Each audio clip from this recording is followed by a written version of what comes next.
जब जंगल में आग लगती है तो न वो बरगद बचते हैं जो हवा को आंधी में तब्दील करते हैं, और न वो बांस बचते हैं जो आपसी रगड़ से चिंगारी पैदा करते हैं। तो मत समझना डराने से डर जाएंगे, अब के सारी हदों से गुजर जाएंगे।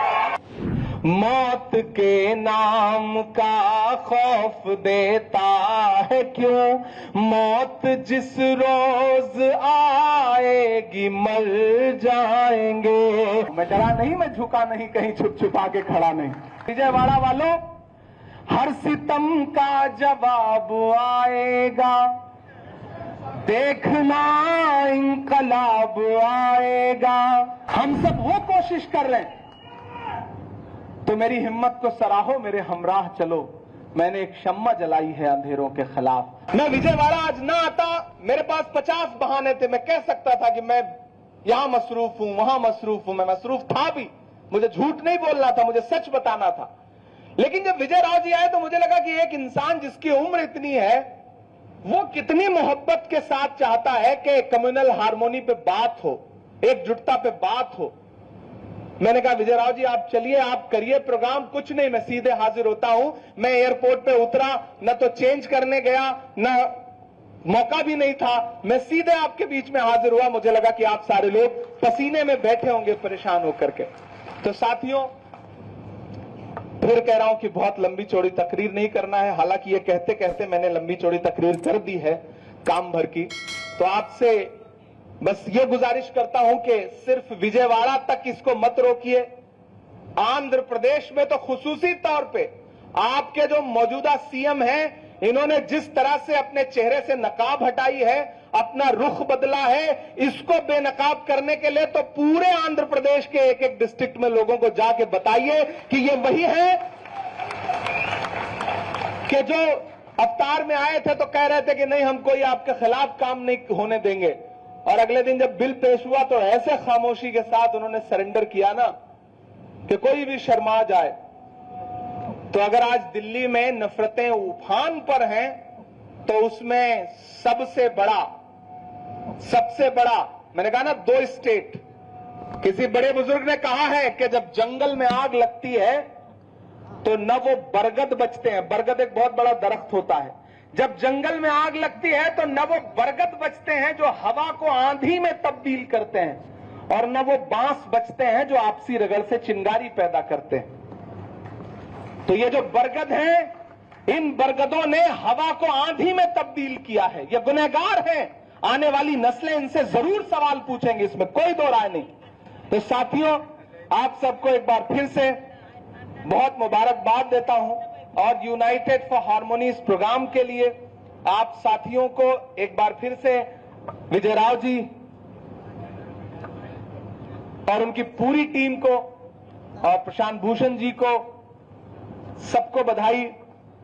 वड्डे राव जी जिस तरह से इस उम्र में भी जो मोहब्बत के लिए उनका जज्बा है, बैठे हैं, निजामत कर रहे हैं, लंबा सा सफर तय करके आए हैं। मुझे लगता है विजय राव जी के लिए और वड्डे राव जी के लिए एक बार जोरदार ताली आपकी बजनी चाहिए।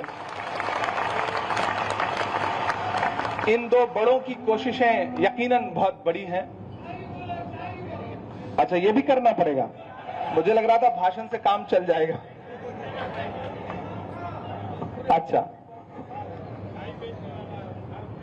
अच्छा, वो भी सुनाना पड़ेगा।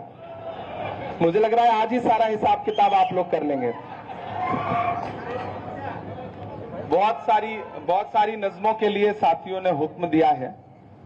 अब मैं खुद फैसला नहीं कर पा रहा हूं कि मैं क्या सुनाऊं। मैं बस एक छोटी सी नज़्म सुना करके आपसे विदा ले लेता हूं।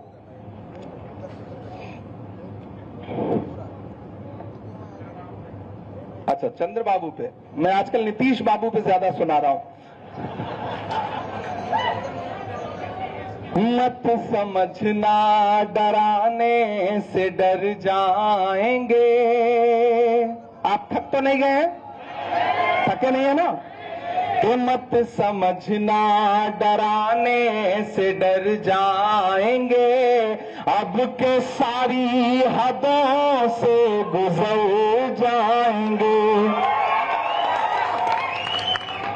मैंने पार्लियामेंट में कहा था कि जिल्ले इलाही जमहूरियत जो है वो ठसक और अकड़ से नहीं चलती है। इसी ठसक के साथ देश की पार्लियामेंट में सीए का कानून भी लाया गया था ना, याद है आपको? और होम मिनिस्टर साहब ने क्रोनोलॉजी समझाई थी। लेकिन मैं मीडिया के साथियों को उस कानून का सच बताता हूं कि उस कानून के आने के बाद आज तक, जब नारा यह लगाया गया था कि पड़ोसी मुल्कों से हिंदू भाइयों को ला करके भारत की सिटीजनशिप दी जाएगी, लेकिन आप यकीन जाने ये डेटा है पार्लियामेंट का कि आज तक जब से वो कानून आया है 2000 हिंदू भाई भी नागरिकता लेने के लिए इनके पास नहीं आए, 2000 भी। लेकिन उसके उलट पिछले 10 साल में इस देश के 15 लाख से ज्यादा लोगों ने हिंदुस्तान की सिटीजनशिप छोड़ दी है और दूसरे देशों में जाकर के बस गए। मैंने उस दिन उनके मुंह पे कहा तो वो बगले झांकने लगे। मैंने कहा आप इसी जिद के साथ किसानों के खिलाफ भी कानून लाए थे और आपने बड़े बड़े फायदे गिनाए थे किसानों को कि ये जो फॉर्म्स लॉ हैं इनके बड़े फायदे हैं। जैसे आज वक्फ के कानूनों के बड़े फायदे गिना रही है भाजपा, मतलब ये कह रही है कि हम मुस्लिम बहनों के इंसाफ की बात कर रहे हैं, हम मुस्लिम बहनों को उनका हक देंगे। मैंने कहा बिल्किस बानो के बलात्कारियों की रिहाई पर उन्हें माला पहनाने वाले मुस्लिम बहनों के हक और इंसाफ की बात कर रहे हैं। उन्होंने कहा हम गरीब मुसलमानों को इसमें हक देंगे। मैंने कहा माइनॉरिटी मिनिस्ट्री का बजट कट करके, मौलाना आजाद नेशनल फेलोशिप बंद करके अब ये कह रहे हैं कि वक्फ के पैसे से मुस्लिम बच्चों की पढ़ाई पे ध्यान देंगे। उन्होंने कहा हम गरीब मुसलमानों का भला करना चाहते हैं। हमने कहा तबरेज अंसारी से लेकर, पहलू खान से लेकर के, अखलाक से लेकर के कई सारे लोगों को मॉब लिंचिंग में मारने वाले लोगों की हिमायत करने वाली पार्टी के लोग ये कह रहे हैं कि हम वक्फ बिल से मुसलमानों की हिमायत की बात करेंगे। तो मेरे भाई, इसलिए मैं आपसे ये कह रहा हूं कि अल्लाह ऐलान ये कहिए कि मत समझना डराने से डर जाएंगे, अब के सारी हदों से गुजर जाएंगे, मौत के नाम का खौफ देता है क्यों, मौत के नाम का खौफ देता है क्यों, मौत जिस रोज आएगी मर जाएंगे, मत समझना कि हमने ज़मज़म दिया आबे गंगा दिया। विजय राव जी के बुलाने पे इमरान यहां खड़ा है और हम सब मिलकर मोहब्बत की बात कर रहे हैं। शफी भाई के बुलाने पे प्रशांत भूषण जी अगर बैठे हैं और वो मोहब्बत की बात कर रहे हैं मोहित हसन साहब के साथ, तो यही तो वो हिंदुस्तान है जिससे डरती है भाजपा, जिन तस्वीरों को देखना नहीं चाहते हैं नफरत वाले लोग। कि हमने ज़मज़म दिया आबे गंगा दिया, तुमने भारत को दंगा ही दंगा दिया। और अगली जो तो लाइन है ना, उस पर तैयार रहिएगा, आपका एक एक हाथ उठना चाहिए कि हमने ज़मज़म दिया आबे गंगा दिया, तुमने भारत को दंगा ही दंगा दिया, तुमने एक रंग के ख्वाब देखे मगर, तुमने एक रंग के ख्वाब देखे मगर, हमने हिंदुस्तान को तिरंगा दिया।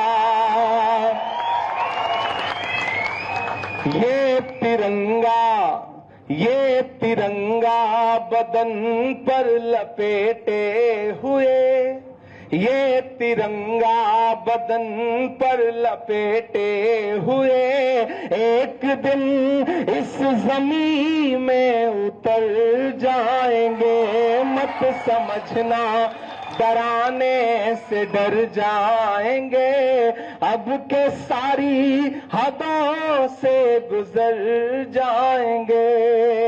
और जाते जाते बस आपको आखिर में 2 मिनट की एक और छोटी सी नज्म सुना के विदा लूंगा, फिर कभी किसी मुशायरे में आऊंगा तो आपको शायरी सुनाऊंगा। आज मैं इस काम के लिए आया नहीं था, आज दूसरे काम के लिए आया हुआ हूं जी। जी जी जी, मैं सारे सुना देता हूं। अभी तो पीछे से मुझे दादा ने याद दिलाया, मैं पिछले दिनों गुजरात गया, जामनगर गया, और मैं जामनगर तब गया जब देश की पार्लियामेंट में एक दिन होम मिनिस्टर साहब रिप्लाई करते करते डॉक्टर बाबा साहब अंबेडकर के बारे में अपमानजनक बात कर गए। उन्होंने कहा कि अंबेडकर, आप लोग अंबेडकर अंबेडकर अंबेडकर अंबेडकर करते हो, अगर इतना भगवान का नाम लेते तो स्वर्ग मिल जाता। मैं सामने बैठा हुआ था, मैं पहला आदमी हूं जिसने सबसे पहले इस बात को पकड़ा, और मैंने बाहर निकल करके मीडिया से कहा कि आज होम मिनिस्टर साहब ने डॉक्टर बाबा साहब अंबेडकर का अपमान किया है और इसका खामियाजा उन्हें भुगतना पड़ेगा, उन्हें देश से माफी मांगनी पड़ेगी। और अगले दिन ऐसा हुआ कि माफी मांगनी पड़ी, प्राइम मिनिस्टर साहब को कई कई बार ट्वीट करने पड़े। यह है डॉक्टर बाबा साहब अंबेडकर की ताकत। आप सोचिए, डॉक्टर बाबा साहब अंबेडकर की ताकत यह है, तो उनके दिए गए संविधान की ताकत क्या है, जिसे कुचलना चाहती है भाजपा, जिसे बर्बाद करना चाहती है भाजपा।